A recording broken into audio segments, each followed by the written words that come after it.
저와 이렇게 얘기를 나누기 위해서 참석해 주신 모든 선생님께 깊이 감사드립니다. 평화학을 공부하며 평화 운동을 하는 사람으로서 평화의 교회에 와가지고 이렇게 말씀드리기에 영광스럽습니다.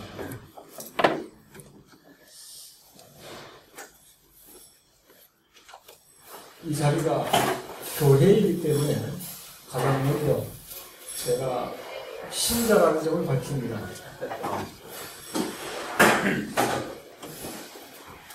정태일 선생님 때문에 제가 이 말씀을 드리겠습니다.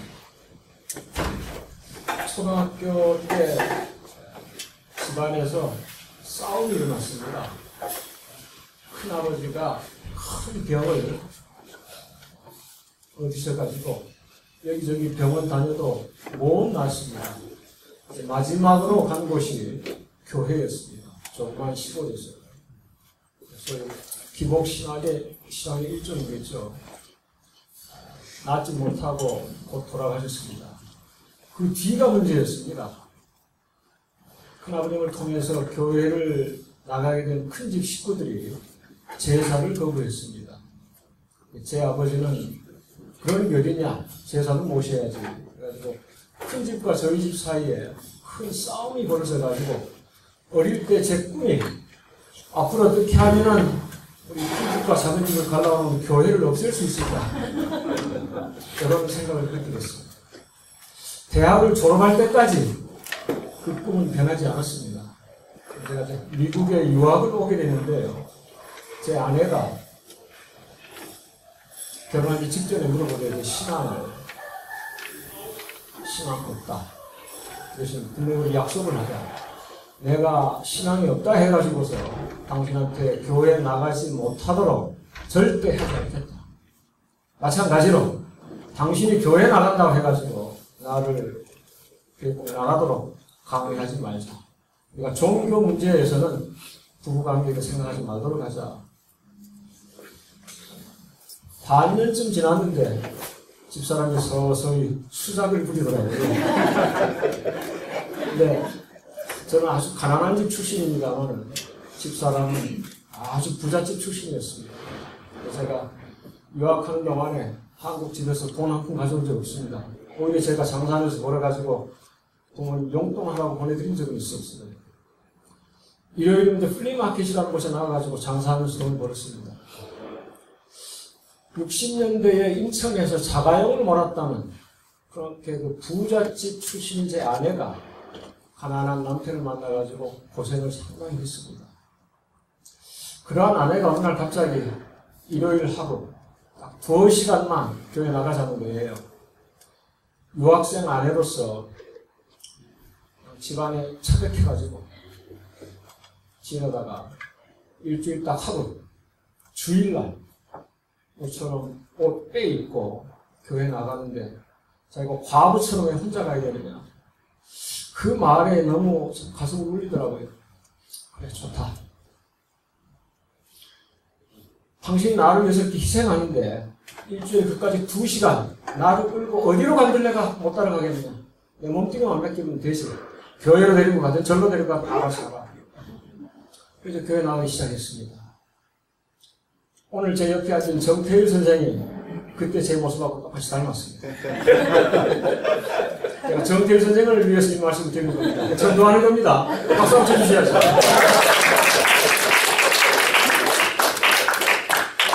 진심으로 말하는데 정 선생님 잘 들으시네요. 제 아내하고 중매결혼을 통해서 만났는데 전 연애 편지 하다가 맞춤법이 틀리면은 빨간 볼펜을 가지고 다시 보냈습니다. 그만큼 제가 말과 글에 신경을 씁니다. 목사님 설교에 어법이 틀리는 거예요. 저렇게 말하면 안 되는데? 꽃이라고 발음을 해야지. 이게 시비를 걸고 있는 겁니다. 찬송가 시간이 됐는데 애국가도 1절만 부르고 끝나지 않습니까? 말도 되지 않게 4절까지 꼭 부르게 하는 거예요.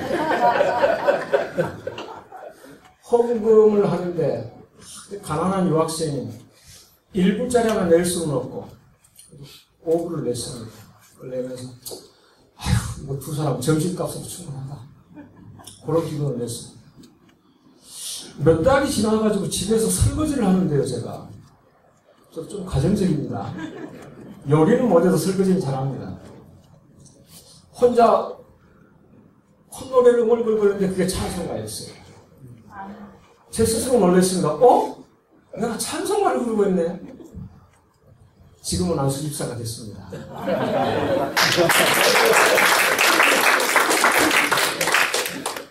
자세한 건 이제 나중에 정 선생한테만 좀 깊이 말씀드리겠습니다. 제가 이제 아까 목사님께서 잠깐 저를 소개하실 때 신흥미 선생이 테러를 당할 때 제가 몸을 던졌다는데 그건 아니었고요. 신흥미 선생을 향해서 던지는 폭발물이 도중에 누가 제지해가지고 무대까지 못 나가고 앞에 떨어졌습니다. 제가 이제 중간에 인사말을 하기로 돼 있었기 때문에 가장 앞자리에 앉아 있었어요. 근데 이제 신흥미 선생한테 날아갈 게 중간에서 제지들 한번 가면 제 앞에 떨어졌었죠. 그래서 제가 맞았습니다.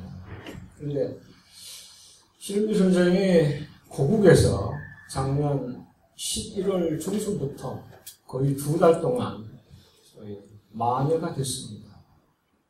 그 마녀가 되는 과정에 제가 끼어 있습니다. 중간에 어쩌면은 이렇게 일이 악화하기 전에 돌아올까 하고 고려하고 있었는데 제가 그걸 말렸던 겁니다. 왜냐하면 TV조선이라는 종편의 외국 보도에 의해서 이렇게 사건이 커지고 있고 전국적으로 종북몰이, 광풍이 불고 있는데 이러한 상황에서 당신이 바로 미국으로 간다면 당신이 종북이라는 것을 인정하게 되고 TV조선의 왜곡과 횡포에 굴복한 것 아니겠느냐. 이왕 변호사를 구해놓은 마당이니까 변호사를 통해서 그러한 극우, 수구 언론의 왜곡과 횡포를 고소하도록 하고 남은 일정을 다 소화하도록 하자. 전국 모든 지역에서 장소가 예약 취소돼가지고서 또 콘서트를 진행하지 못한다고 할지라도 내가 몸담고 있는 원광대학교, 내가 살고 있는 익산에서는 반드시 성사대로 할 테니까 남은 일정을 그대로 소화하자. 이렇게 제가 꼬셔가지고 남은 일정을 소화하다가 테러라는 최악의 경우를 만나게 된 겁니다. 그러니까 저한테 상당히 큰 책임이 있죠.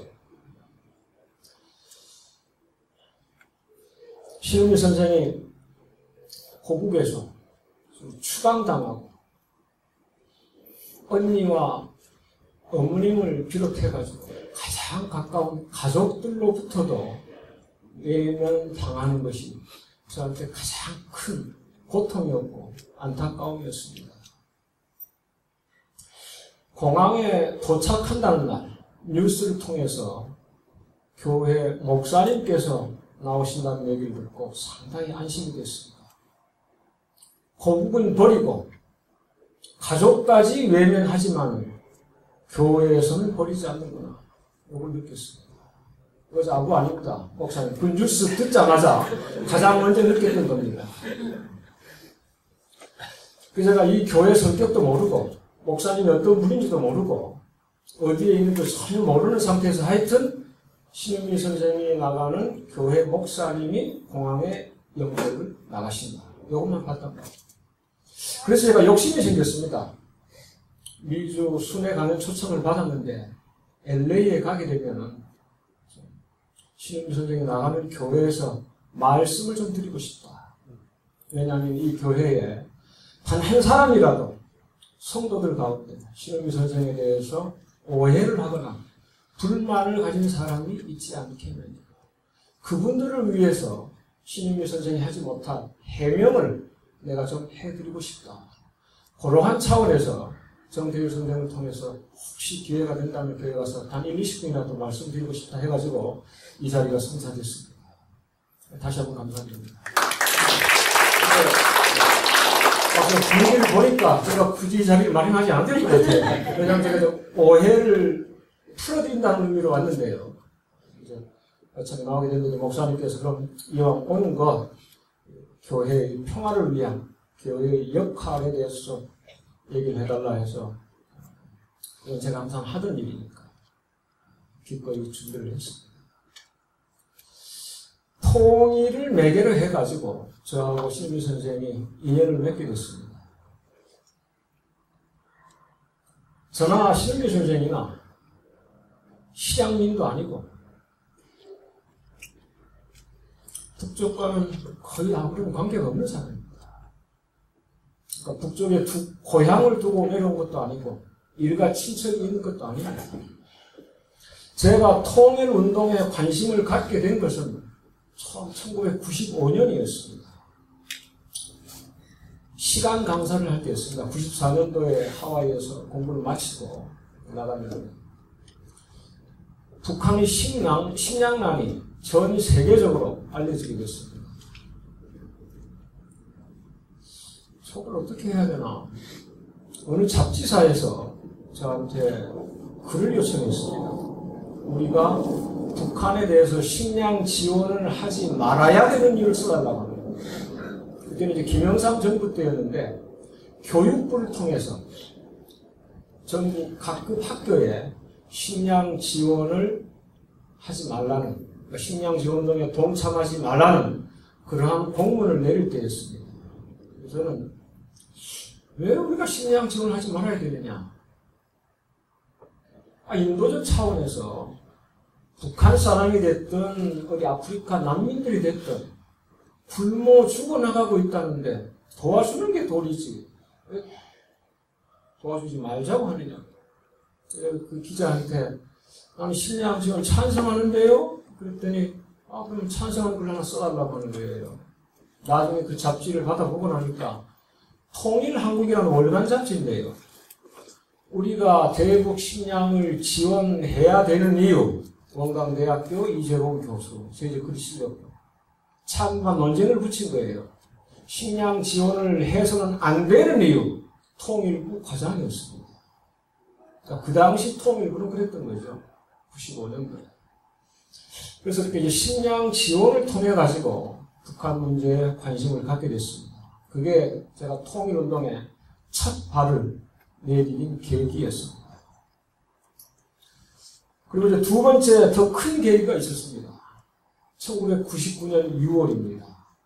여러분 기억하실지 모르겠습니다만 제1차 서해교전 연평도 근해에서 남북 함정이 서로 부딪혔습니다. 남쪽 배가 가서 밀어붙이기를 했어요. 북쪽 배가 가라앉았습니다. 대략 한 30-40명의 북한 젊은이가 물에 빠져 죽지 않았겠느냐는 추정을 했습니다. 배가 통째로 가라앉아 버렸으니까. 그날부터 우리 남한 사회에 광풍이 몰아쳤습니다. 전쟁에서 이겼다는 환호성 때문이었습니다. 우리가 이겼다. 만약에 김정일을 비롯한 북한 지도자들 30명이 죽었다면 우리가 손을 들고 환영할 수도 있겠죠. 저 새끼들 쳐부셨다고. 그 죄 없는 젊은 군인들 20-30명 또는 30-40명이 그대로 수장이 돼버렸는데 우리가 이겼다고 환호를 한 겁니다. 종교기관에서조차 그것을 애도하거나, 물론 애도할 수는 없겠지만 우리가 이래서는 안 된다는 그러한 주장이 나오질 않았습니다. 심지어 모든 신문, 일면에 대문짝만한 광고가 실리기 시작했습니다. 해군 본부에서 내보내는 광고였습니다. 모든 국민이 애창할 수 있는 승전가 가사를 공개 모집한다는 것이었습니다. 30-40명 죽여놓고 그걸 차렸다고 우리가 이겼다. 애창가로 부를 수 있다. 그걸 모집한다. 이거야말로 미친 짓 아닌가. 만에 하나 그 교전이 전면전으로 치닫게 된다면 얼마한 끔찍한 일이 벌어질까? 이거 생각을 못할까? 현대 전쟁에서는 군인 한 명이 죽을 때 민간인 4명, 5명이 죽습니다. 요즘 전쟁에서 선생님 많이 보셨을 겁니다. 이라크에서, 아프가니스탄에서, 유고슬라비아에서. 모든 전쟁에서 마찬가지입니다. 그래서 남과 북 최첨단 무기를 어마어마하게 가지고 있습니다. 정면적으로 치달을 가능성은 그렇게 크진 않습니다만 만에 하나 전쟁이 일어난다. 남북이 아주 군인들만 죽는 거 아닙니다. 휴전선 근처 경기도, 강원도 주민들만 죽는 거 아닙니다. 멀리 떨어진 전라도, 경상도 주민들도 죽게 되고 저처럼 전쟁을 반대하고 평화를 사랑하는 사람들도 애꿎게 죽게 됩니다. 서울이건 평안이건 불바다 잿더미가 될 게 뻔합니다. 이러한 상황인데도 전면적으로 치닫을 줄 모르는 그런 위험한 교전을 치르고 나서 이겼다고 성경가를 부르다. 도대체 우리 사회가 왜 이렇게 됐을까? 우리가 얼마만큼 북한을 증오해왔고 북한에서 왜곡과 편견을 가져왔으면 이렇게 됐을까? 그래서 그때부터 제가 통일운동을 시작했습니다. 그 이름이 남이랑 북이랑 더불어 살기 위한 통일운동입니다. 우리가 북한에 대한 증오와 원한, 적대감 이런 것을 버리지 못하고 있기 때문에 이런 일이 벌어지는 게 아니겠느냐. 그래서 북한을 바로 알면서 북녘 동포를 돕자 이런 취지였습니다. 저 새끼들이 아무리 호전적이라고 할지라도 우리가 식량을 보내준다면 그 사람들의 적대감, 원한이 조금이라도 누그러지지 않겠느냐 이런 생각이었습니다. 사람이든 등 따숩고 배 구르면 증오감, 적대감 누그러들 거 아닙니까? 춥고 배고플 때 원한이나 증오가 증폭되는 것입니다. 배고파 굶어 죽어나간다는 사람들한테 쌀 한 톨 더 보내줌으로써 저 사람들의 그 호전성을 줄여줄 수 있지 않겠느냐. 그러한 취지로 운동을 시작했습니다. 제가 지금까지 통일운동, 평화운동 전개해온 가장 큰 이유가 바로 그겁니다. 만에 하나 남과 북 사이에 전쟁이 벌어진다면 저는 이렇게 하얀 머리, 나이 60이 돼가지고 총 안 잡아도 됩니다. 그리고 미국에 도망올 수 있습니다. 제 처가가 미국입니다. 제가 유학할 때 두 아이를 낳아가지고 아직 미국 시민권자로서 지금 직장 생활하고 있고요. 전쟁이 일어나더라도 저는 살 자신이 있습니다. 도망오면 되니까요. 근데 죽는 사람들은 전부 다 저처럼 외국에 피난할 곳이 있다든지 권력이 많다든지 돈이 많다든지 이런 사람 죽지 않습니다. 다 도망 나옵니다. 저보다 못 사는 사람도 남북 양쪽 다 마찬가지죠. 1차 세계대전, 2차 세계대전, 3차 세계대전, 천안함까지 한번 보세요. 희생당한 젊은 사람들, 남과 북 번갈아가면서 죽어나간 사람들 가운데 정치한다는 사람들 자식 있는 거 봤습니까? 재벌 자식 있는 거 봤습니까? 저처럼 무슨 교수 아들, 변호사 아들, 의사 아들 혹시 섞여 있는 거 보셨어요? 생계 꾸리기 참 힘든 사람들의 새끼들입니다. 그래서 이러한 전쟁의 가능성을 단 1%라도 줄이는 게 제 운동 목표입니다. 이 지구상에는 약 2,000개 민족이 있습니다. 그 가운데 국가는 약 200개입니다. 우리 좀 변하고 있습니다만, 그리고 우리 같은 단일 민족 국가 약 20개 안팎입니다. 외우기가 쉬워요. 2,000대 200대 20. 다시 말씀드리자면, 평균 10개의 민족이 하나의 국가를 이루고 있는 겁니다. 지금까지 전쟁 인류 역사상 수천 번 일어났습니다만, 가장 흔한 이유가 바로 민족 때문입니다. 자기들 핏줄끼리 같이 살겠다는 거예요. 남과 북이 같은 민족이기 때문에 같이 살려고 하는 속성이 있는 겁니다. 그래서 분단이 되어 있는 한 전쟁의 가능성이 항상 존재한다는 거죠. 그래서 이 전쟁의 가능성을 없애는 게 제 평화운동, 통일의 가장 큰 목표입니다. 이것이 너무 거창하다면 딱 한 가지만 더 말씀드리겠습니다. 제 아들들, 이제 21, 22살입니다. 그 아이들은 미국 시민권자로서 미국에서 직장 다니고 있기 때문에 군대 안 가도 됩니다. 저 보내기 싫습니다.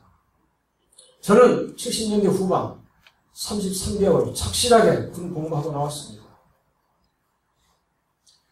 왜 내 아들만 군대 안 가는 특혜를 입어야 되느냐?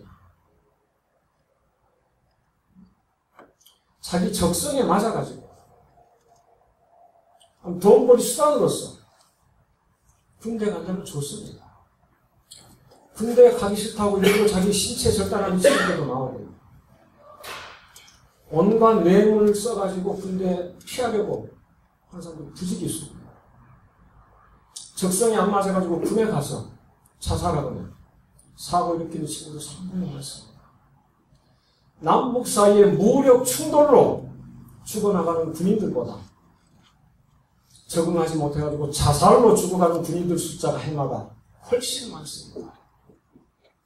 천안함 때문에 우리가 엄청나게 충격에 빠졌지만 천안함에 의해서 빠져 죽은 군인들 46명입니다. 해마다 군에서 자살하는 병사 숫자 100명이 넘습니다.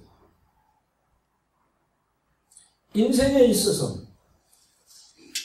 가장 생산적이고 창의적인 20대 전반에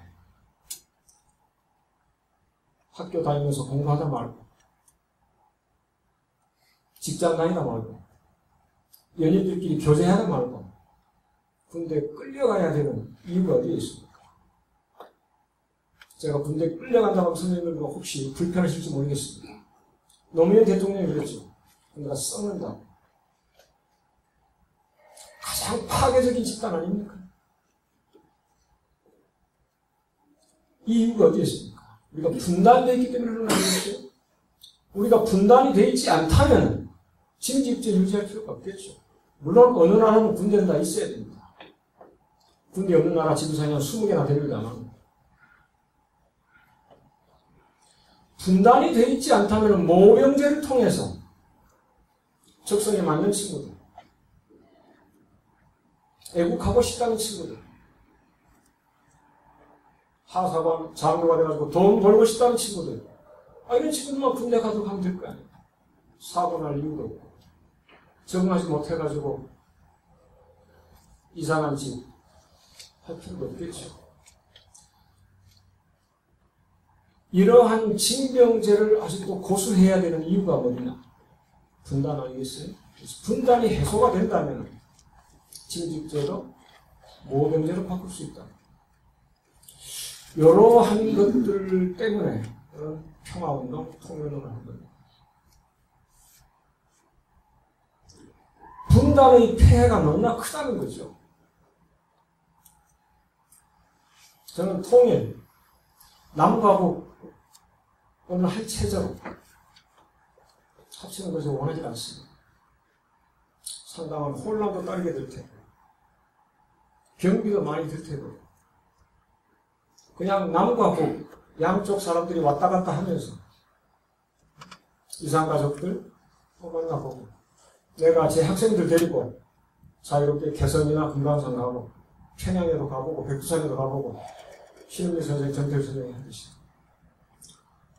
북한 사람들이 남쪽 방문해가지고 제가 몸담고 있는 원광대학교도 방문해보고, 익산 이륙사지도 구경하고, 제주도도 가보고, 이렇게 왔다 갔다 하면서 전쟁의 가능성만 낮춰진다면 그게 통일 아니겠어요? 그래서 그러한 통일, 저는 어렵지 않을 것 같거든요. 그래서 제가 주장하는 게 친북이라는 말입니다. 우리 대한민국의 공식적인 통일 정책은 1991년 노태우 정부 때 만들어졌습니다. 군사정부나 마찬가지였죠. 이제 김영삼 정부 때 말만 살짝 고쳐집니다. 그리고 김대중 노무현 정부를 거쳐가지고 이명박 박근혜 정부에 이르기까지 그것을 그대로 지키고 있습니다. 공식적으로 얘기하면 민족 공동체 통일 방안입니다. 그 내용이 3단계입니다. 첫 번째는 남과 북 사이에 화해 협력을 이룬다. 그러면서 공존 공영한다. 같이 존재하고 같이 번영을 이룬다는 내용입니다. 두 번째 단계에 가가지고는 지금 유럽연합에서 보듯이 국가연합을 이룬다는 겁니다. 남쪽에는 대한민국 그대로 유지가 되고 북쪽에는 조선민주주의 인민공화국 그대로 유지가 되는 겁니다. 그래서 이제 조금 가까워지는 거죠.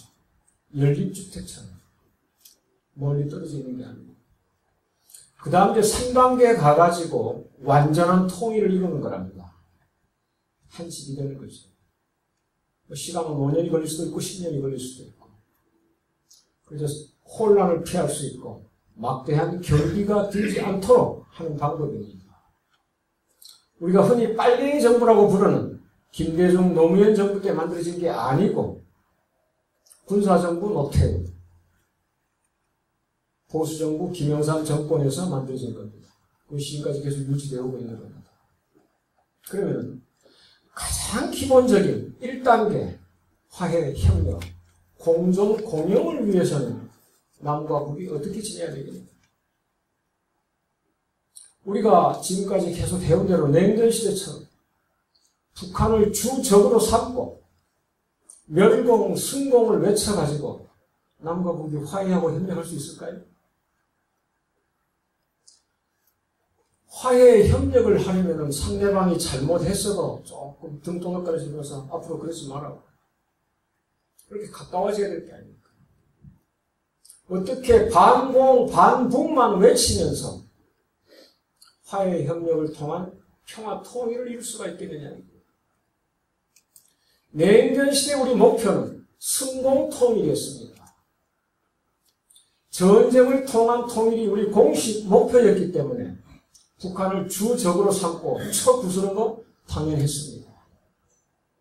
냉전이 끝나고 나서 1991년부터 우리 정부의 공식 정책이 바뀌었습니다. 선생님도 마찬가지, 진보든 보수든 전쟁을 통한 통일 원하는 사람 거의 없습니다. 물론 북한에 대한 원한과 적대감을 도저히 사귈 수가 없어가지고 저 시기를 좀 다 쳐죽여야 된다. 그런 사람 일부 계시겠죠. 하지만 얼마나 되겠습니까? 그래서 모든 사람들이 평화를 통한 통일을 원합니다. 거듭 말씀드립니다. 우리 정부의 방침대로 화해 협력, 공존 공영을 통한 평화 통일을 추구하려면 어떻게 반공 반북을 외치면서 가능할 수 있겠느냐? 친북을 해야죠. 북한 아무리 악으로 뭉친 사회라고 해도 우리보다 더 좋은 점 적지 않습니다. 우리가 아무리 잘난 사회라고 하더라도 우리 사회 고쳐야 될 점 적지 않습니다. 그래서 북한의 좋은 점 받아들이고 잘하는 점 있으면 칭찬도 해주고 못하면 꾸짖기도 하고 그래서 때에 따라서는 반북도 하고 상황에 따라서는 친북도 하고 그래서 궁극적으로는 평화 통일을 이루어야 되지 않겠어요? 우리는 무턱대고 반북만 강요당합니다.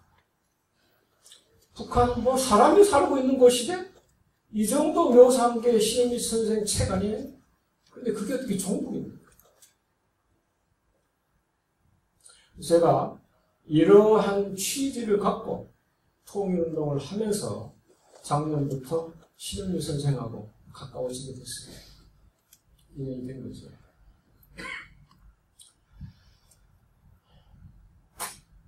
작년에 그 비극적인 사건이 터졌습니다. 신은미 선생을 겨냥해가지고 폭발물이 던져진 겁니다. 만약에 누가 그것을 제지하지 않고 제 앞에 틀어지지 않고 무대로 날아갔다면 신 선생 폭사당했을지도 모르겠습니다. 왜냐하면 고등학교 3학년 학생이 그 사건 전에 인터넷에 글을 올렸습니다.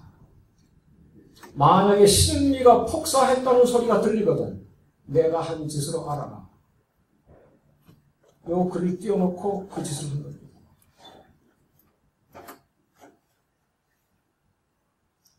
(18세) 고등학생이 그랬다는 얘기를 듣고 너무나 충격적이었습니다.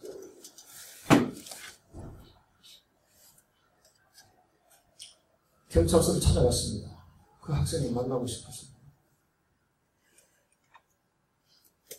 만나자마자 유치장 면회장에서 칭찬부터 해줬습니다.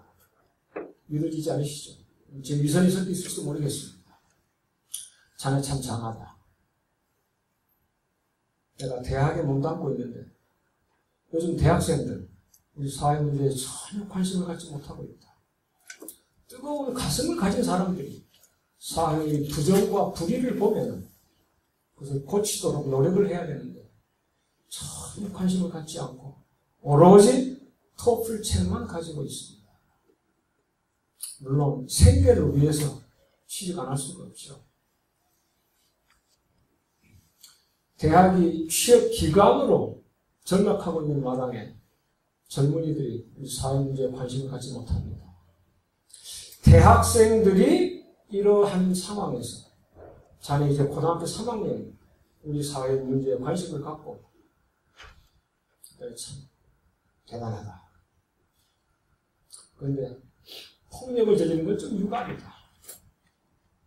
그래도 무관심하거나 무지한 사람들보다는 100번 낫다.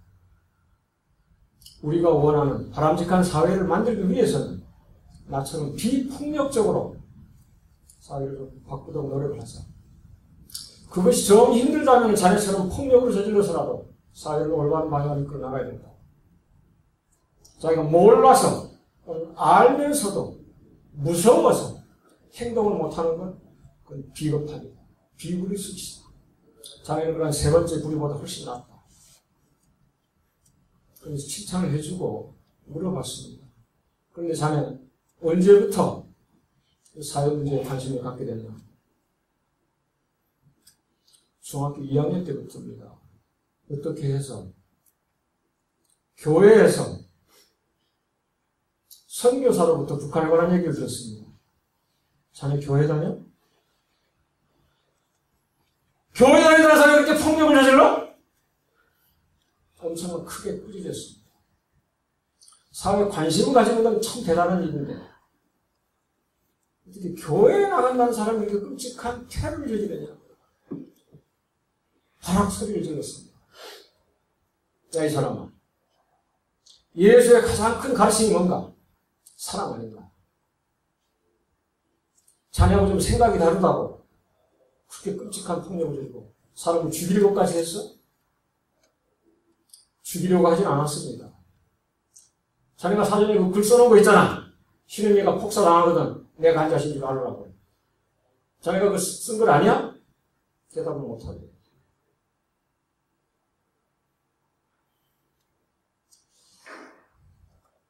신은미 선생님 책 읽어봤는가? 단 한 페이지라도 읽어봤는가? 그 선생 강연하는 거 직접 제대로 이전에 들어본 적이 있는가? 아닙니다. 신은미 선생이 북한이 지상낙원이라고 얘기했다는 거 어떻게 알았는가? TV를 보고 얘기했습니다. TV 초선의 왜곡에 의해서 신은미 선생이 북한은 지상낙원이다 이렇게 오해를 하게 됐고 교회에서 사랑을 배우지 못하고 증오를 배워가지고 그렇게 폭력을 저질렀다 결과입니다. 그래서 제가 신심 별로 없지만 역시 교회 나간 사람으로서 이 교회의 역할에 대해서 한번 생각을 해보야 됩니다. 그래서 목사님께서 그 주제를 내 마음을 이동해 했습니다. 교회의 역할. 그 친구가 교회 다닌다는 소리를 듣고 왜 우리 교회가 이렇게 됐을까? 다시 한번 생각해 보겠습니다. 물론 그 전부터 우리 교회에서 불만이 너무도 많았습니다. 서울시청 앞에서 김정일 화영식을 하면 가장 앞자리에 서 계신 분들 가운데 많은 분들이 목사님들입니다. 특히 서울의 대형 교회 목사님들. 그 친구는 익산에 조그만 개척교회 나간다고 하대요. 자, 어느 교회 나가나? 그 교회를 알아봤어요. 그럼 도대체 왜 목사님들이 사랑보다는 증오를 가르치고 계실까? 제가 나름대로 연구를 해봤어요. 우리 분단에서 온 사항이더라고요. 해방을 정해가지고서는 서울보다 평양 땅에 교회가 훨씬 많았습니다. 다 알고 계시겠죠? 이제 서양 문물이 저 위쪽을 통해서 아래로 내려왔지 않습니까? 평양을 거쳐서 서울 오게 돼 있으니까. 그래서 미군이 이 땅에 들어오기 전에 46년 9월 6일이었죠. 저희 인민공화국이 세워집니다. 북한과는 전혀 관계없는 건 이름이 좀 비슷합니다만 서울에서 대표로 나선 사람이 여운형이라는 사람입니다. 사회주의자입니다.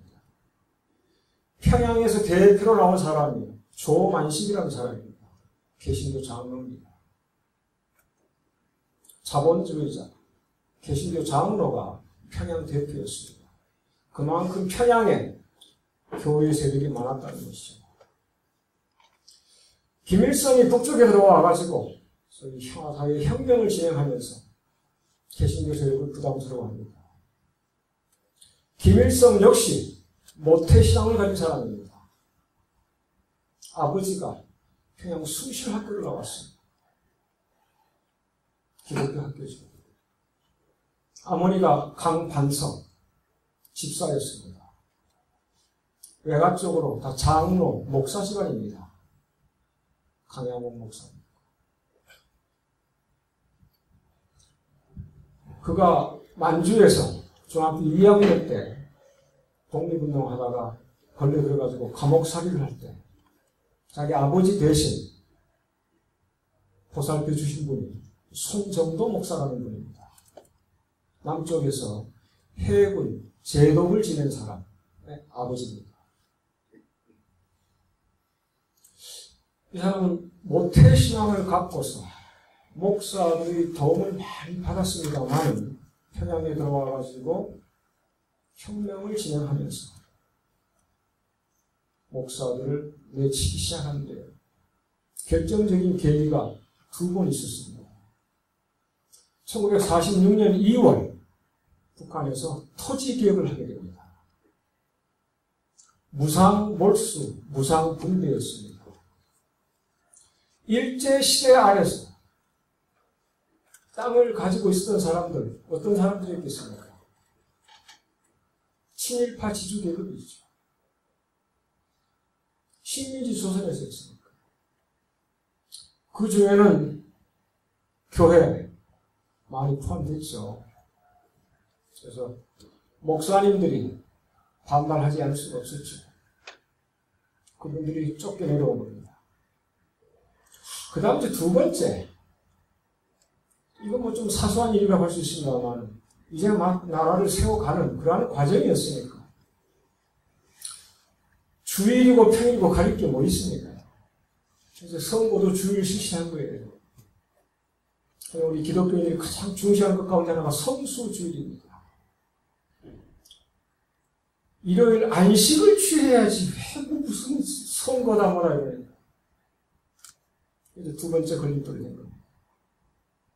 그래가지고 소위 이제 그 1세대 탈북자들 가운데는 친일파, 지주계급, 목회자 이런 사람들이 주류를 이룹니다. 이러한 사람들이 지금도 남쪽에서 권력을 잡고 북한과 화해보다는 원함과 증오심을 증폭시키면서 권력을 유지하고 통일을 반대하고 있습니다.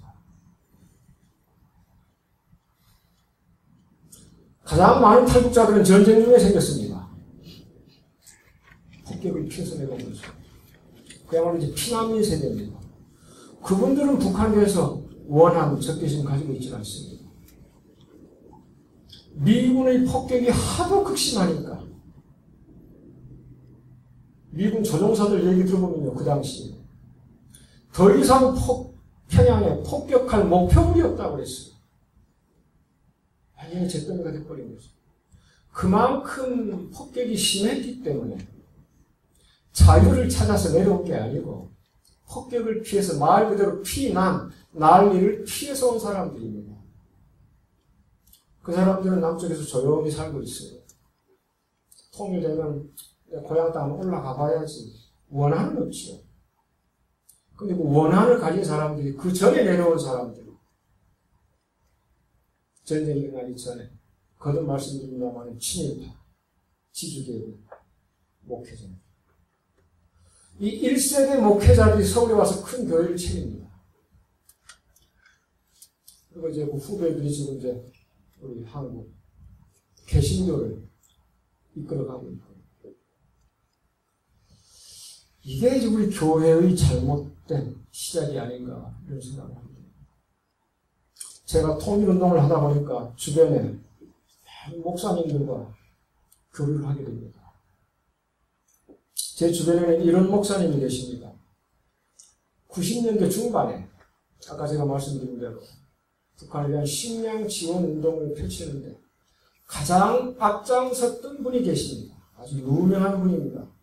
성함은 밝히지 않겠습니다. 우리 한국 사회에서 시민운동의 대부라고도 밝혀집니다. 불립니다. 북한에 의해서 열심히 식량 지원을 하고 통일운동하고 평화운동 하면서 평양에 들어가게 됐어요. 어쩌다가 자신의 아버지가 거기에서 고난을 겪게 된 것을 알게 됐습니다. 그 소식을 알고 나서 그때부터 180도 변해버렸습니다. 지금은 반북 전선 가장 앞에 있습니다. 유명한 목사님입니다. 다른 목사님이 계십니다. 나이 80대입니다. 감리교회 쪽에서는 서광선 목사라는 겁니다. 혹시 이화여대 나오신 분 계신지 모르겠습니다만 이화여대 교목실장이었습니다. 세계 YMCA 총재를 지낸 분입니다. 아까 우리 사회 선생님께서 죄송합니다. 제가 성을 아직 기억 못하겠는데요. 태친인데 제가 그 법정 증언을 쭉 보셨다고 했는데 그 법정 증언이 그 앞에 제가 써낸 두 눈으로 보는 북한이라는 책 절반 정도는 비슷합니다. 제가 그 책을 펴냈을 때 그러니까 말 그대로 두 눈으로 북한을 보자. 한쪽 눈으로 왜곡, 편견을 갖지 말고 북한 긍정적인 모습은 긍정적인 대로 부정적인 것은 부정적인 대로 그러한 취지를 가지고 쓴 책입니다. 그분이 서평을 해주셨어요. 글 제목이 뭔지 아세요? 두 가슴으로 읽는 이재봉 교수의 두 눈으로 보는 북한. 무슨 내용인가 보니까요. 저는 그전까지 몰랐습니다. 그분 아버님, 선친께서 목사님이었습니다. 6.25 전쟁 중에 공산군에 의해서 학살당했습니다. 그걸 자신이 봤답니다. 그런데 제 책을 보고서는 맞아. 우리가 이 원한 증오감을 버리고 더 이상 전쟁은 곤란하니까 북한과 화해해야지. 그리고 빌어먹고 굶어 죽는 사람들 지원 좀 해줘야지. 이런 생각을 간다 이거예요. 그런데 또 한편으로는 내 아버지를 쳐 죽인 공산당 어떻게 내가 용서하라고 왔다 갔다 한답니다. 그래서 두 가슴으로 읽는 이재봉의 두 눈으로 보는 북한. 얼마나 인간적입니까? 그러면서도 결국 행동은 후자를 따르고 있습니다. 내가 도와줘야지. 목사인데 예수의 가르침을 따라야 되는 사람인데 대북 지원에 가장 앞장서시는 분입니다. 한 분 더 계십니다. 이제는 장로회 쪽에서 우리 교회가 장로회인가요? 김상근 목사님 아세요? 노무현 정부에서 민주평화통일자문회 수석 부회장 지낸 사람. 그분도 비슷합니다. 자기 아버지가 목사인데 6.25 전쟁 중에 돌아가셨습니다. 총살당했습니다. 그런데 그 원한 정어감을 딱 내려놓고 남북통일에 가장 앞장서실 겁니다.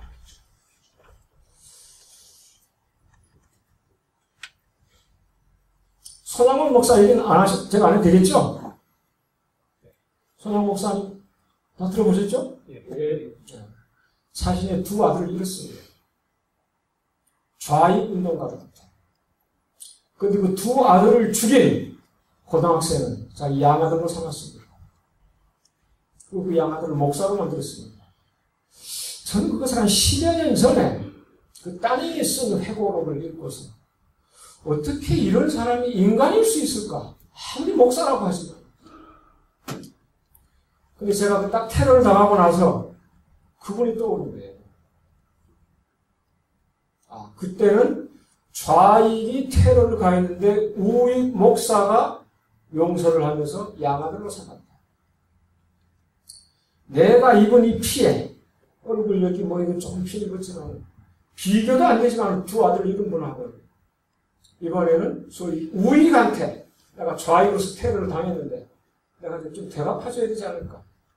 용서해야 되겠다. 그래가지고 유치장에 찾아갔던 겁니다. 네.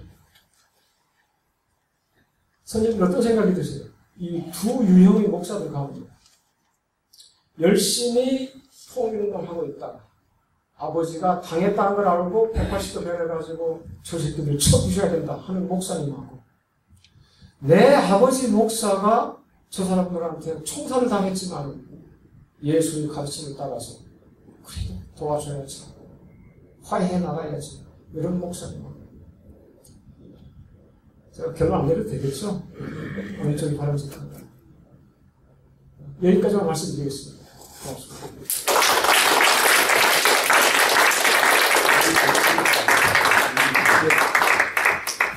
네, 말씀 잘 들었습니다. 항상 이렇게 지금 한반도가 이제 분단된 이후에 역사를 이렇게 이야기했다 보면 참 가슴이 아픈 이야기들이 너무 많습니다. 그리고 그 가슴 아픈 역사가 지금까지도 이제 난국한 현실이 되고 있다는 사실이 또 더욱더 이렇게 슬픕니다. 근데 이런 역사를 하루빨리 우리가 이제 끝내고 좀 이제 다시는 이런 가슴 아픈 역사가 반복되지 않도록 해야 되겠다는 그런 생각이 듭니다. 네, 그러면 오늘 이재봉 교수님 강의 들었고요. 질문 있으시면 예, 질문을 받고 이재봉 교수님께서 답변을 해주시고 질문이 아니더라도 뭐 이렇게 코멘트를 해주셔도 괜찮습니다. 그런데 이제 너무 길게는 좀 이렇게 삼가해 주시고요. 간단히 해주셨으면 고맙겠습니다. 예, 질문 자유롭게 질문해 주십시오. 네. 지금 목요일날 그 원불교에서 강의하실 때 굉장히 이제 좋았다고들 많이 제가 몸이 안 좋아서 못 봤는데 그 한국전쟁 그 발발의 그 기사라고 나가 그 말씀 해주셨다고 제가 전원이 들었는데 그러니까 그 북한을 이해하는 데 있어서 또 우리 이쪽이 오해하고 있는 것들이 소위 말하는 뭐 남침이냐 북침이냐 그런 전쟁의 원인이 어디에 있느냐 그것 때문에 또 이제 북한을 이해하는데 많은 그 장벽을 갖는 교인들이 계시거든요. 한국 전쟁 발발에 대해서 조금 설명을 해주시면 그날 하셨다는 제가 전에만 들었어요.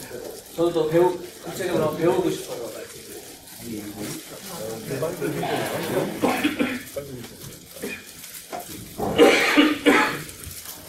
말씀드리기가 좀 부담스럽습니다. 좀 전에 얘기 안 나가지고요. 예. 앞에 그 선생님하고 말씀 나눴는데 저 선생님께서 한국 전쟁에 관한 책 20권을 읽으셨답니다. 저 솔직히 말씀드립니다. 분단 전쟁이도록 공부했습니다만 전쟁에 관해서 책 20권 읽지 못했습니다. 예. 선생님께서 말씀해 주시겠습니까? 그 문제는요. 이 마이크. 문제는 여러분 아시죠? 시카고의 그 시카고 대학. 미국 10대 대학 아닙니까? 시카고 대학에 그 커밍스 교수라고 있습니다. 브루스 커밍스. 브루스 커밍스라는 교수 그분이 있는데 그분이 한국 전쟁의 기원이라는 책을 600페이지짜리 썼어요. 그 책에 보면 지금 질문에 쓴 내용이 다 나오는데 그 책을 그 브루스 커밍스가 쓰고서 한국에 와서 젊은 학생들을 데리고 한국 전쟁은 단순한 김일성의 남침이 아니고 그 이전부터 계획된 전쟁이다. 이게 이제 골자인데 그런 주장을 하고 다니니까 이 대학생들이 그러면 우리가 사기당한 거 아니야? 이렇게 됐죠. 그러니까 박정희가 저 새끼 빨리 내쫓아라. 또 한국에서 추방을 시켰어요. 그거에 대해서 상세한 거는 상세하게 아시려면 그 브루스 커밍스의 한국 전쟁의 기원 그걸 보시면 이제 가장 정확하고 그리고 한국 전쟁에 대해서는 남침은 맞죠. 2월 25일 날 24시. 그 제가 13살 때 겪었으니까. 이제 우리가 깡패들 싸울 때도 먼저 따게 때린 사람이 그 폭행으로 걸려들지 않습니까? 반격한 사람은 용서를 받고. 근데 먼저 때리기 전에 약을 올려갖고 때리고 그게 이제 가장 중요한 거죠. 약을 올려서 때리지 않으면 못 견딜 정도로 약을 바싹 올려놓으면 주먹이 날아가죠. 그런 각도에서 이해하시면 거의 정확할 거고 그 한국 정부의 그 전쟁 의혹이 전혀 없습니다. 미국이 지켜주겠지, 미국이 지켜주겠지. 제가 휴전 직후에 한국 육군에서 제일 힘이 센 강한 연대가 있는데, 이제 그랜벨의 그 특전단 생기기 전이죠. 백골연대라고 있습니다. 백골연대가 제일 강한 군대, 3,400명. 제가 휴전 후에 백골연대에 학생으로서 입대해갖고 접근산 장구검이라고 있습니다. 영하 섭씨 34도 6도를 제가 겪었습니다. 거기 있을 때 대한민국 육군이 밥을 먹이는데 미제 스푼이 조금 큽니다. 미군들 스푼은. 그 스푼으로 3숟갈 먹으면은 없어요. 딱 3숟갈이에요. 그리고 콩나물국이라고 다 그러죠. 군대 가면 콩나물을 시커 먹는다고. 콩나물 구경을 못했습니다. 대학생들 그때 제가 서울사범대학에서 집합을 해갖고 동시 입대가 1,800명이 서울서 대학생들이 그 1,800명이 몽땅 일선으로 배치가 됐는데 저는 이제 백골연대로 배치됐죠. 밥 3숟갈 먹이고 반찬은 소금물 찍어 먹으면 그게 반찬. 콩나물 구경도 못했어요. 그런 대한민국 육군이고 그 당시에 그게 56년인가 57년인가 그때 그 최전방을 임하는 렌스 달린 고대경이라는 게 있는데 망원경 그걸로 이북을 이렇게 보면 하얀 쌀밥에 한 사발씩 먹어요. 한 사발씩 먹고 이렇게 시간 그릇에 저는 이제 간단하게 이제 이북은 우리가 포대경을 보니까 그렇게 먹죠. 우리는 저부터도 무대기를 입었어요. 속내에도 없고 무대기를 영하 34도 6도에. 근데 이북 애들은 보면 아주 기가 막히게 두툼한 거 속옷을 입고. 점심시간에 이북 애들은 하얀 트레이닝을 갈아입고 나와서 배구를 해요. 그리고 제가 있던 접근산 장구봉이라는 그 산이 그